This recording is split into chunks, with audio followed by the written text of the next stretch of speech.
please. Allow me to show you something. I'm Rob Mills. I'm the director of Robert Mills Architects and Interior Designers, and I'm the designer of Armadale Residence.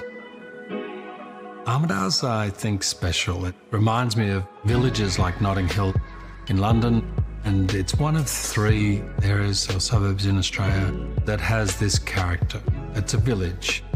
High Street Armadale is literally a short walk, and that's where most of the shops that served the wealthier parts of Melbourne were positioned. And so to serve those shops, they needed warehousing and so on, and this was one of those warehouses. I think space is one of the great luxuries, and this building gave me the opportunity to work with volumes that just aren't attainable in a suburban home. It's excruciating to design for yourself as an architect. There are no boundaries, there's no brief, there's only what's in your imagination. You have to leave all of your comforts behind you, and as a designer, if there is no client and there is no brief and there are no boundaries, what you create reflects your skill. You're left exposed and there's nowhere to hide. My challenge here was to harness the space that existed within the building and not lose it by carving it up into smaller compartments. There are 3 levels to this home, and the ground floor is an apartment and sauna and garage. The mid-level is where you live, and the top level are the bedrooms. We try to use the same material again and again and again, so your eye travels seamlessly across the space, and there's a familiarity. It tends to connect and belong to one another. Really, there's stone, timber, stucco, glass, and the metal finish. That's the palette. You find that in each room, just used slightly differently. I like a bit of glamour and drama, and much like jewellery adorns you, the brass, I think, makes you feel special. And the water feature, yes, it's a mixture of ideas. It looks like the water flows from the mountain, which is the urn, underground, like in nature, and it's in direct line of sight with the internal river, and that's what travels down the length of the living room. This links to my desire to live on the edge of wilderness wherever I am, so I can reach out and touch nature and not be contained by those suburban walls. I was watching the light enter the house, and I thought, wouldn't it be wonderful to reflect that off something? And you can't just insert a conventional kitchen in this house. It has to be more sculptural. So we chose a material that I could mould, and a material that brought sunshine into the environment, and it's quite beautiful.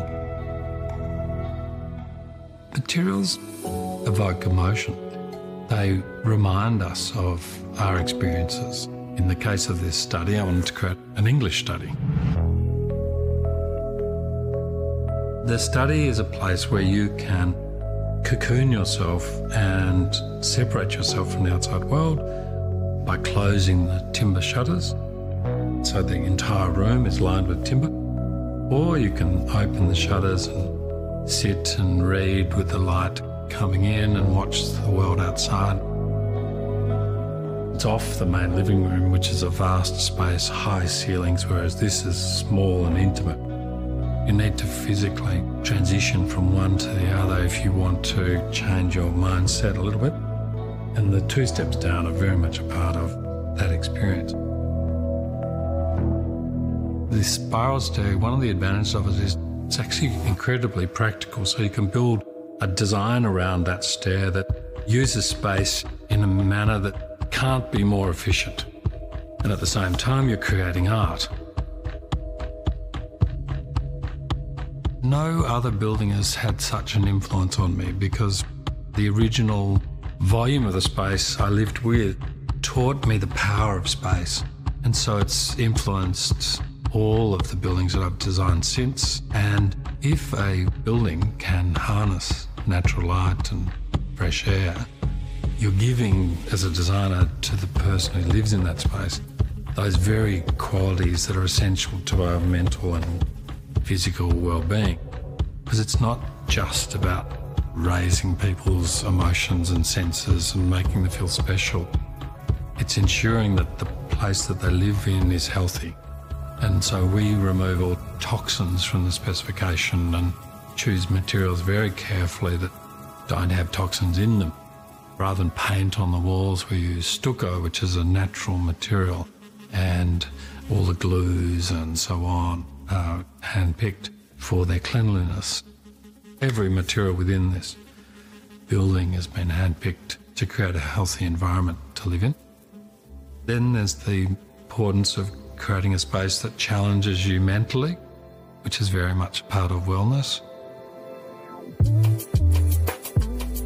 It's a privilege to live here. I love to wake in the morning and sit up in bed and enjoy coffee and look out across the park and through the treetops. That's pretty special. It's very special. In fact, every morning I bless that I've got that experience. That I've created something that's different. It does give you an experience which is not what you have experienced before and can't find kind of anywhere else. That's important, and I think if you can do that as an architect or a designer, you've made a contribution. To be a true designer, you're constantly searching for the new so you can add to the vocabulary of design in our world. And people can go forward and learn from it and create their own environments. We give to people space and light and fresh air and all of those ingredients that make the experience living within special.